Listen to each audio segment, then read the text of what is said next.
In order to continue doing the show, we need your help. Go to wakeupcallpodcast.com/support to find out how you can follow and support the show. Again, that's wakeupcallpodcast.com/support. Hello and welcome to the Wake Up Call Podcast. Today I'm speaking with Dr. Per Bylund about his recent article, Robots Do It Better, Why Automation is Good for Business. Dr. Bylund is Assistant Professor of Entrepreneurship and Records, Johnston Professor of Free Enterprise in the School of Entrepreneurship at Oklahoma State University. He is the author of The Seen, the Unseen, and the Unrealized, How Regulations Affect Our Everyday Lives, as well as The Problem of Production, a New Theory of the Firm. He is an Associate Fellow of the Ratio Institute in Stockholm, Sweden, and an Associate Scholar with the Mises Institute. You can follow his work at perbylund.com. That's PERBYLUND.com. You can find him on Twitter at Per Bylund. For more information, please see the show notes page for this episode at wakeupcallpodcast.com/automation. Per, welcome back to the show. Thank you so much for having me again. It's good to be with you. Absolutely. Thank you so much for joining me. So we'll get to in a few moments why automation is actually good for business, as your article discusses and as the title that I mentioned suggests.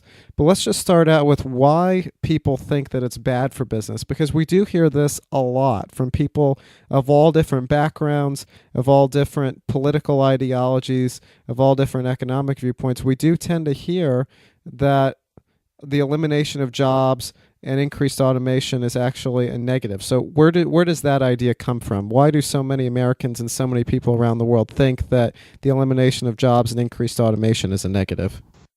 Well, I think it's basically a fear of the future.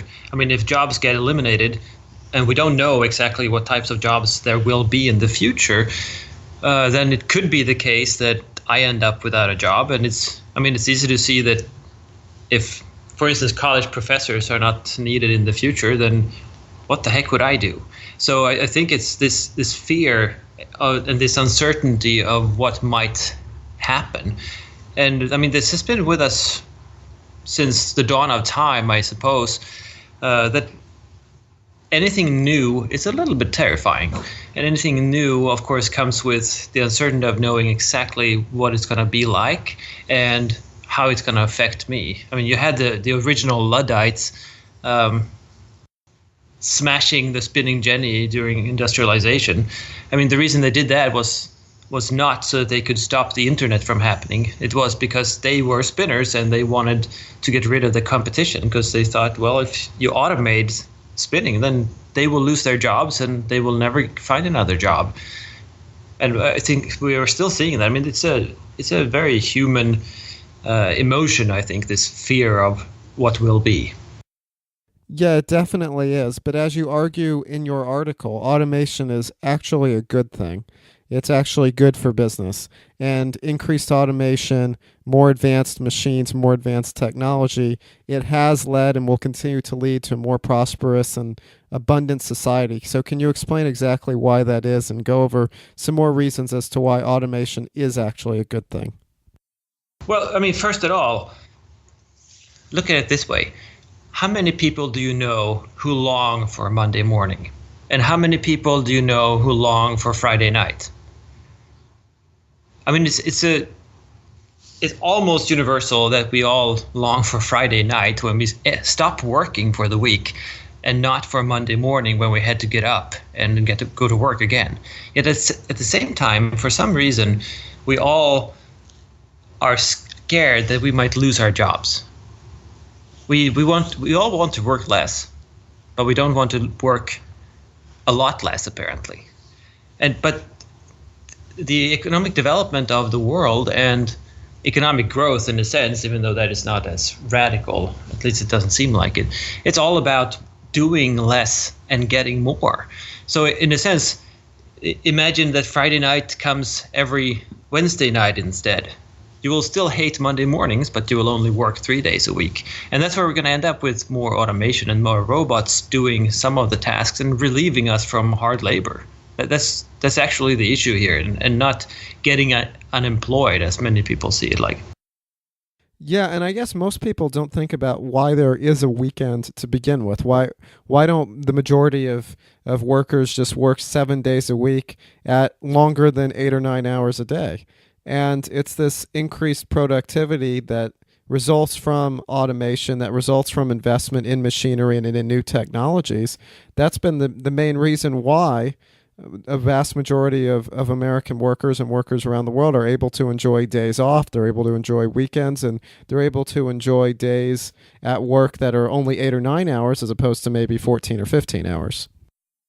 That's exactly right. I mean, the automation has only one effect, really. It's to make labor more productive. And I can't see how that could ever be a bad thing, that we become more productive and can do more things. I mean, what is driving people who are afraid of this, except for in the near future that they might lose their jobs. I mean, I'm not sure what they think is the purpose of the economy, because politicians focus on jobs, but they want people to have jobs so that they can get reelected and so that people can pay taxes. But jobs is not really the purpose of the economy. If we want jobs, then we can just outlaw any machinery and we do everything with our hands. When we get plenty of jobs and we can work 24/7 throughout our lives, and we would never really accomplish anything anyway. So a little more innovation simply means I get more productive. And of course, we get paid for how productive we are. So with more capital, which is what we're talking about, these machines and robots and so forth, we as individual workers get more productive and can then choose whether we want to work with, use our time for work and make a lot of money, or instead be free of work and go on vacation or just hang around at home and watch Netflix or whatever it is we want to do with our time.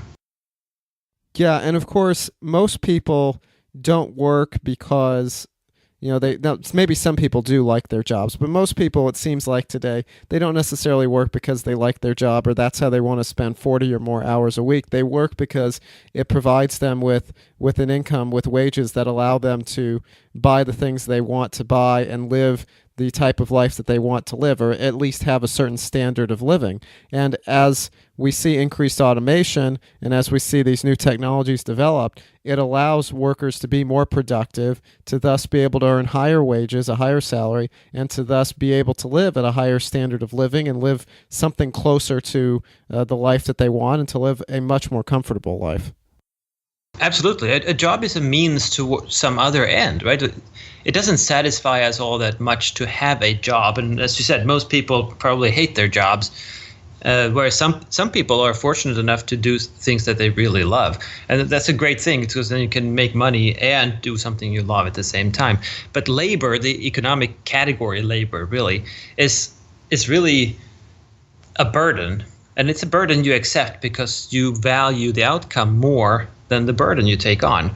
So if you can then get the same outcome or even a better outcome with less of a burden, then of course we would choose it. And that's what automation brings about.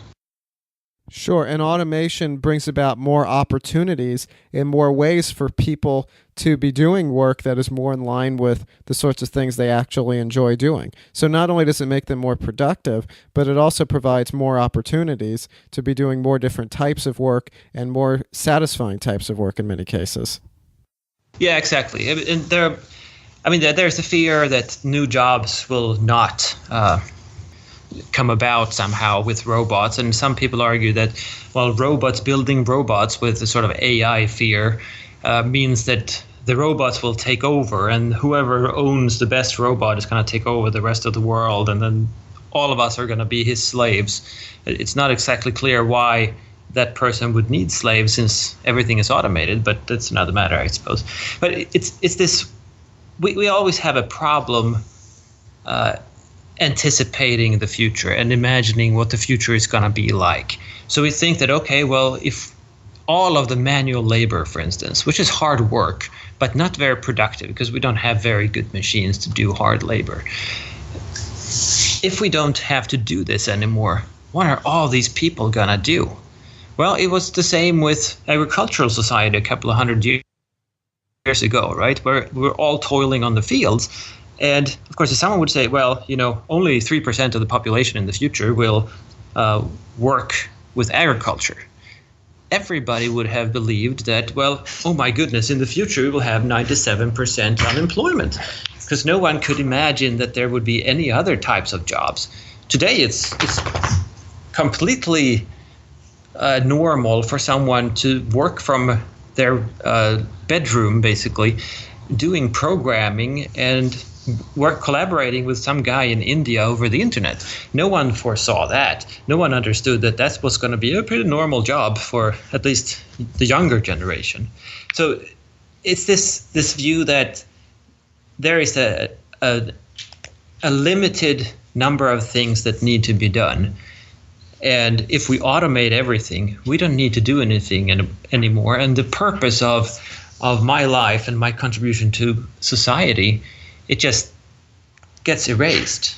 But that sort of assumes as well that we don't have more wants that need satisfying, and that we cannot achieve more value. But that's completely fallacious.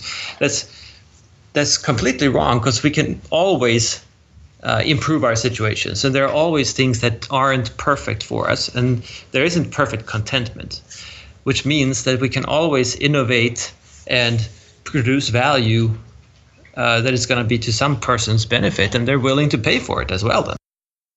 Right. And one example that you cite in your article is Amazon, where they're beginning to use all sorts of robots to deal with particularly menial tasks at their warehouses, and yet Amazon is still hiring thousands and thousands and thousands of people, and they're still turning a profit, and they're still doing innovative work in many ways.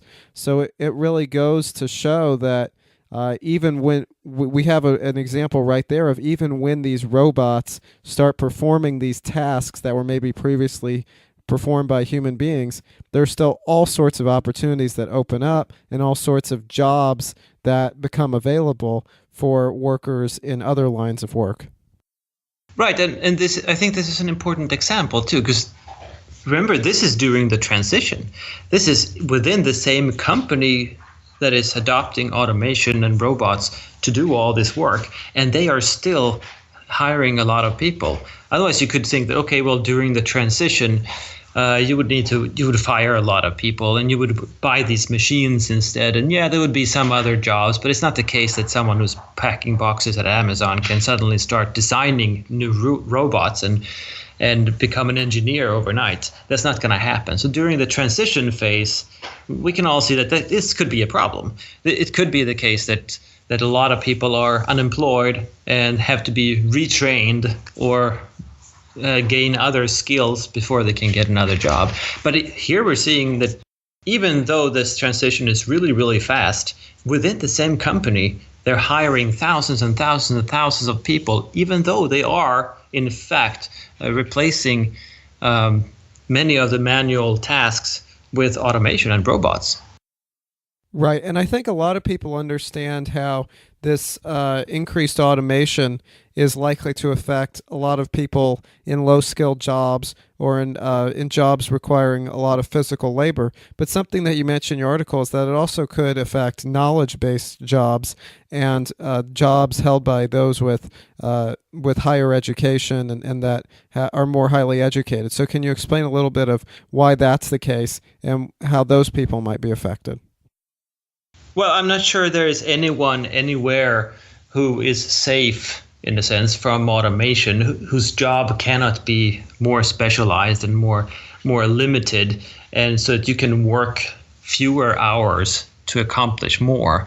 And I mean, I think programming is a good example of this, where from the beginning you had, you had punch cards and things like that in order to make the machines do very simple tasks. Today you have a programming software where you're basically helped to do all the programming. You can drag and drop all these different objects and elements that will become your program, and even when you're programming, you get lists to choose from, different object methods and so forth. So even programming is sort of a higher level type of job today than it was just 10 or 20 or 30 years ago. And I think that's the same thing with any type of knowledge worker, that we can become so much more productive through these assisting automative robots. I mean, robot is sort of a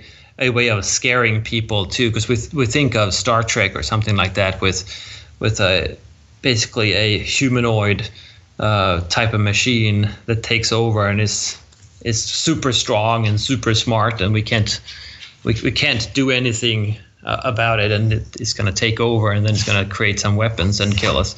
But it's really about producing tools for us so that we can go about doing our business in a much more productive way. Yeah, the term robot does have a very science fiction type of feel to it. But you're right, it does allow for more people to do more work in more productive ways.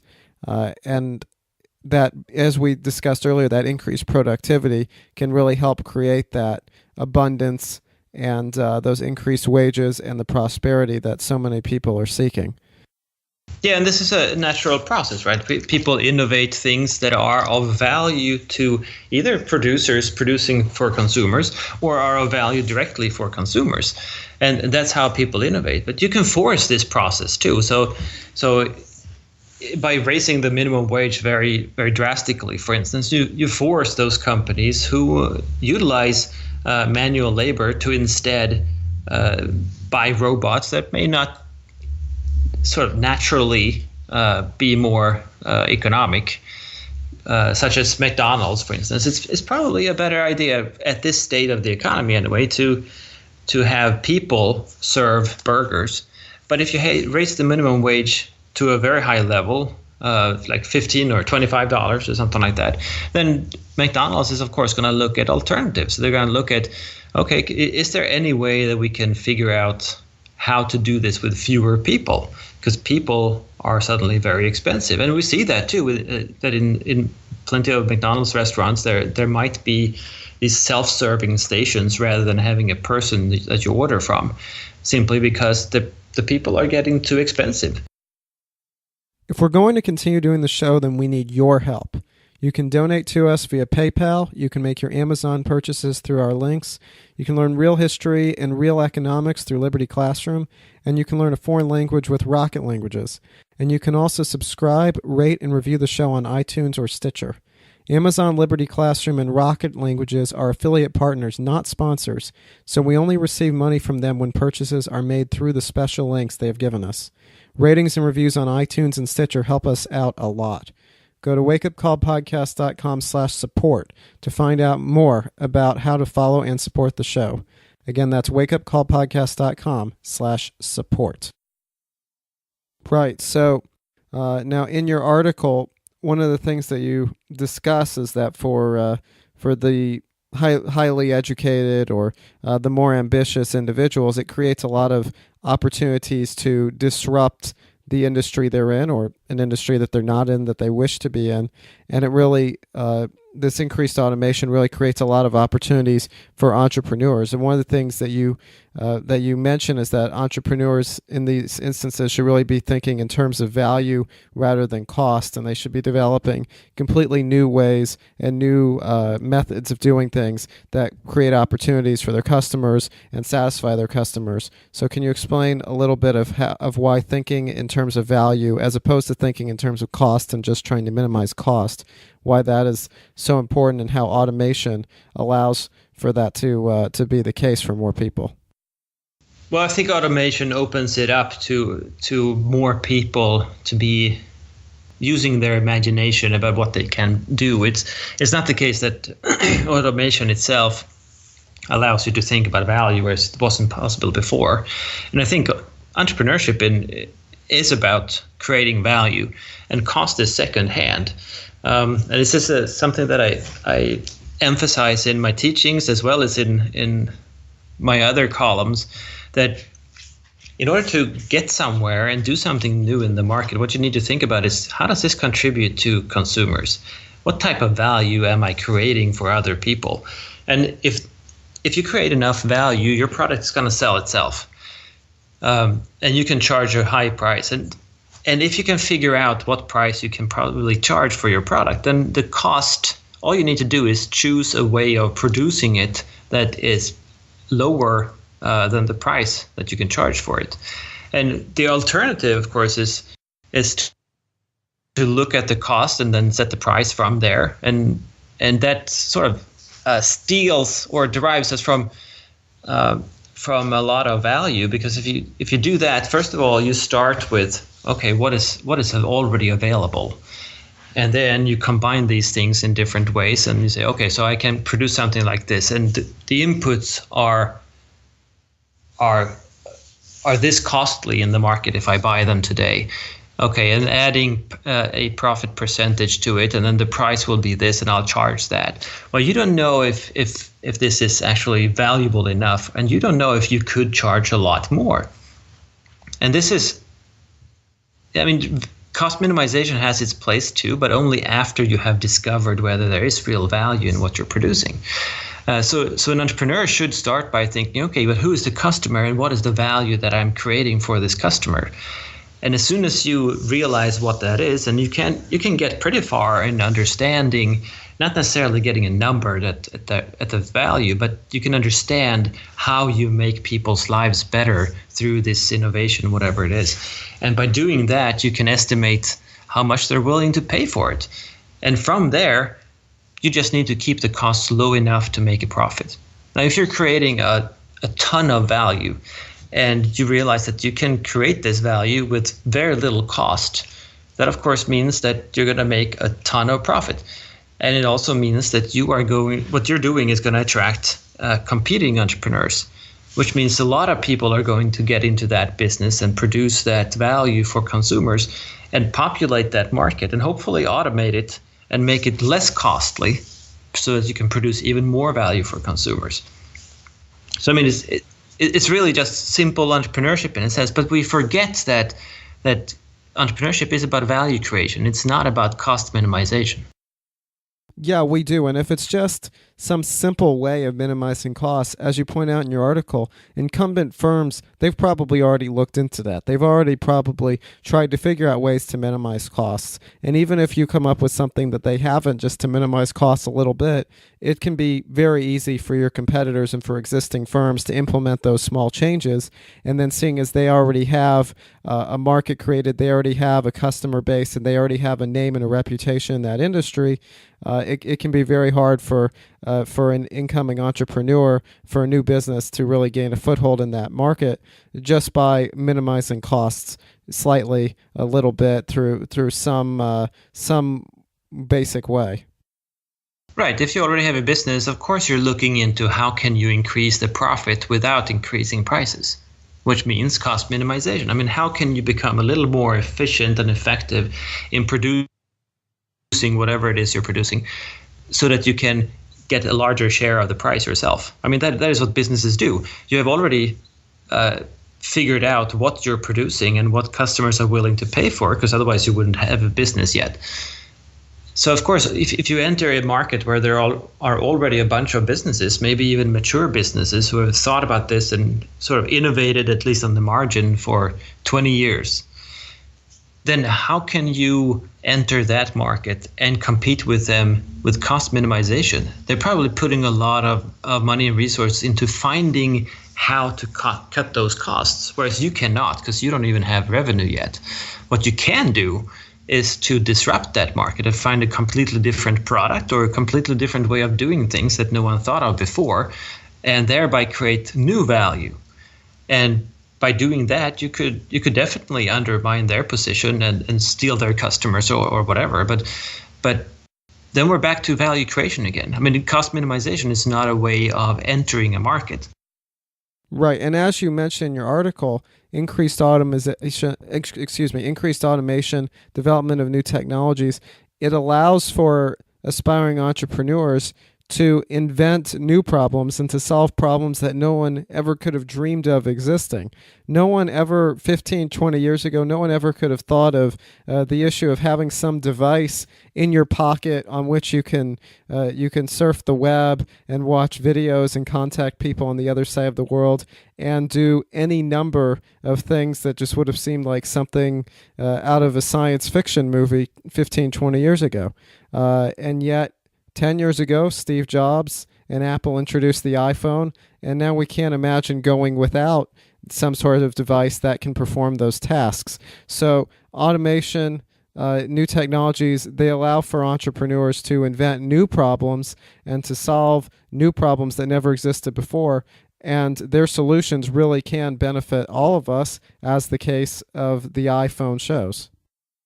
Yeah, exactly. And I mean, any innovation will lead people to think about new problems that could be solved or new ways of doing things that no one ever thought of before. I mean, it's true. We changed our behaviors and everything because now we all have smartphones in our pockets and we have internet whenever we want it, basically. Well, look at where this is leading. Suddenly we have all these medical professionals who are working on, maybe we can use the iPhone and other smartphones for diagnosing diseases. What if you can take a picture of a birthmark, for instance, and in the app you immediately get a response? Okay, is this potential cancer or not? I mean, that means you don't have to get into the car and drive to see your general practitioner in order to figure out if it's a problem or not. You can just sit at home and do it alone. I mean, no one thought of that as a potential problem to solve. So in a sense, entrepreneurship and innovation is not necessarily about problem solving. It's about value creation. And those are not necessarily the same things, right? And that's why I think, and you use the same terminology. I used in the article that you invent new problems. And I think that is important, that you don't just realize that there is a problem and you solve it, because that's sort of tinkering around the edges and taking a marginal step forward. It's incrementalism. Whereas innovation and entrepreneurship is really about revolutionizing how we do things and how we live our lives. And using smartphones, when everybody has a smartphone, to get instantaneous diagnosis on potential health hazards, that's a problem no one had before. And it's not really a problem either, because we just go and see the doctor or whatever, and we surf the web and we find out that we have cancer, because that's always the result you get when you search the web for something. But you can create value by making sure that people know they get a diagnosis, and it's pretty certain that that diagnosis is correct. And if you don't like it, you could probably press a button or something and you talk to a doctor, and you get more feedback on what it is, and he can look at it live and so forth, right? And this is completely new value. It doesn't solve a real problem or a problem that anybody had, just like the iPhone did. Nobody really had the problem that they didn't have internet in their pockets. Yeah, it really is amazing all the ways that when you actually sit down and think about it, you realize that increased automation and newly developed technologies, all the different ways that they really can improve someone's standard of living and really just improve society in general. And it goes beyond, although the increased productivity is important, it really goes beyond that. And it really is remarkable, all the ways that these new technologies that are being developed every day could potentially really help a whole lot of people. Yeah, absolutely. And we talk about it sort of as economists. We talk about it in sort of generic and sort of anonymous terms, that, yeah, economic development is good for society, and increased productivity means we can get higher salaries and increased standards of living and so forth. But that doesn't actually mean anything to anyone. So if you ask whoever and say, well, don't you prefer 3% growth to 2% growth? And they, well, I mean, if it's in your bank account, sure, but how do you know that you are going to gain from it? Instead, you have these strange discussions where maybe we can cut back on growth a little bit to save the environment, as though they're somehow contradicting each other. But economic growth by 3%, that means that overall we are 3% richer, assuming we can at all measure this. But what that means is getting a smartphone instead of a flip phone. What that means is buying clothes from a machine where you just punch in the numbers in a computer, and then there you go with a completely fully sewn suit or whatever it is, instead of sitting by the spinning wheel for 20 days in a row in order to just get the cloth. I mean, that is what economic growth means. It means our lives are much more comfortable. It means that we have lots more time and resources for leisure rather than labor. And it means we can work with our brains, not necessarily lift stuff, because lifting things, I mean, that's important. But we can have machines to lift things, and those are pretty simple machines.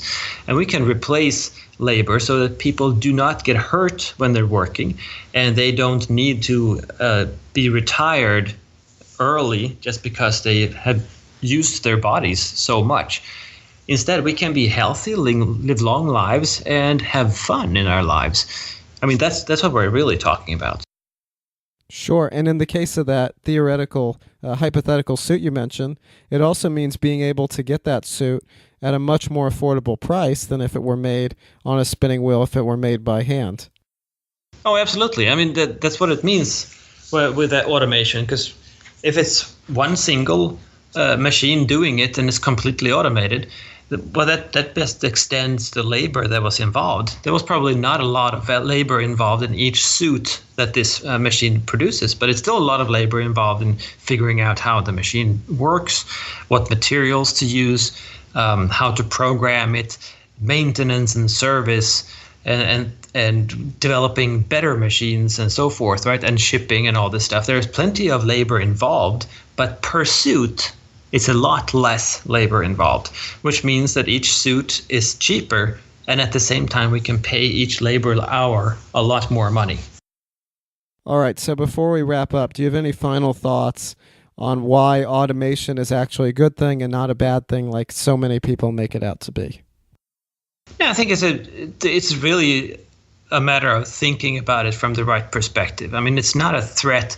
It might be a threat to your job as it is today, but it's not a threat to our way of life. Rather, it is the way we create tomorrow's way of life and the way we live well and prosper, in a sense, in the future. That is through automation. All right. Well, thank you very much, Per, for joining me today. If someone wants to learn more about your work and learn more about what we've been discussing today, what resources would you recommend they take a look at? That's a good question. I mean, Julian Simon's book would probably be the ultimate resource. It's probably the go-to reading for understanding economic development and this whole process overall. But there's plenty written on automation and things like that. Otherwise, I mean, if we have internet in our pockets, why not use it? So just Google or Bing for automation and so forth and read up about it. And I think people will find that most of those critical of this process, they either see one of those sort of Terminator type of problems where machines will kill us all, or they don't see it from the right perspective, as we've been talking about today. They see it as a threat to the jobs we have today without seeing what types of jobs and what types of lives we can live tomorrow. Sure. And what are the best places to go to find more of your work? That would probably be my website, perbylund.com. Okay, great. Well, I'll make sure to link to that at the show notes page for this episode, which again is wakeupcallpodcast.com/automation. And that's going to be the place to go to find resources and links related to our conversation today and to find links to the article we've been discussing. So wakeupcallpodcast.com/automation is the place to go for this episode. And I want to encourage everybody while they are on our website to go ahead and get that episode and topic guide that you're able to get when you get on our website. That'll help you make sense of all the topics we've discussed on the show and also will allow you to get updates in your inbox when new episodes are published. And I also want to encourage everybody to subscribe, rate, and review the show on iTunes or Stitcher. Those ratings and reviews help us out a tremendous amount. And by subscribing, it means that you'll be able to get all the episodes again right when they come out. And Per, thank you so much for joining me today to discuss automation and why it's actually a good thing, and to discuss the article that you wrote recently. And I look forward to having you back on the show at some point in the near future to discuss other topics. Super. Thanks so much for having me. All right. Thank you. Thank you for listening to this episode of the Wake Up Call podcast. If you'd like to listen to more episodes, please check out our website at wakeupcallpodcast.com. There you will find show notes pages and comment sections dedicated to the show. You can also contact us via our website. And thanks again for listening.